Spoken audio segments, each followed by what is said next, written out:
माशा और भालू की कहानी। एक छोटे से गांव के किनारे एक खूबसूरत जंगल था जहां हर किस्म के जानवर रहते थे। इसी जंगल के करीब एक नन्ही और शरारती बच्ची रहती थी जिसका नाम माशा था।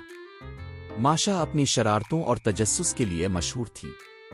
वो हर वक्त कुछ न कुछ नया करने की कोशिश में रहती और अपनी मासूमियत के बाइस अक्सर मुश्किल में पड़ जाती थी। एक दिन माशा ने फैसला किया कि वो जंगल के अंदर जाकर देखेगी कि वहां क्या कुछ है।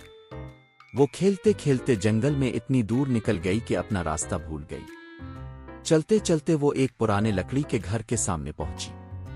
ये घर किसी और का नहीं बल्कि एक भालू का था जो जंगल में अकेला रहता था। माशा ने दरवाजा खटखटाया लेकिन अंदर से कोई जवाब नहीं आया। इसका तजस्सुस बढ़ गया और वो दरवाजा धकेल कर अंदर चली गई। अंदर भालू का घर साफ सुथरा और खाने की खुशबू से भरा हुआ था। माशा ने सब कुछ देखना शुरू किया और जल्द ही भालू के बावर्ची खाने में पहुंच गई। वहां इसे ताज़ा शहद और मज़ेदार खाने मिले और उसने मज़े से खाना शुरू कर दिया। तभी भालू घर वापस आया।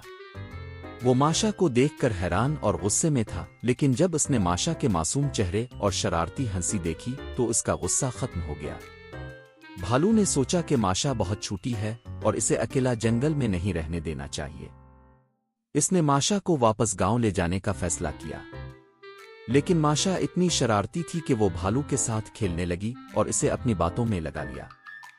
कभी वो भालू के ऊपर चढ़ जाती, कभी इसकी दम खींचती और कभी इसके साथ दौड़ लगाती।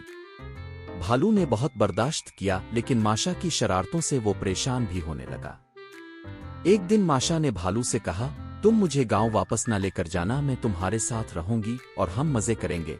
भालू ने कहा लगाया और कहा, अगर तुम इतनी शरारतें करती रहें तो मुझे तुम्हारा ख्याल रखना मुश्किल हो जाएगा। आखिरकार भालू ने समझदारी से काम लिया और माशा को बहला फिसला कर गांव तक छोड़ दिया। गांव पहुंचने पर माशा के घर वाले और दोस्त इसे देखकर बहुत खुश हुए। भालू वापस जंगल चला गया, लेकिन माशा और भालू की दोस्ती कभी खत्म ना हुई। माशा अक्सर भालू के घर जाती और वो दोनों मिलकर मजे करते। माशा की कहानी हमें ये सिखाती है कि शरारतें कभी कभी मुश्किलें पैदा कर सकती हैं, लेकिन दोस्ती और मासूमियत के जरिए सब कुछ ठीक किया जा सकता है।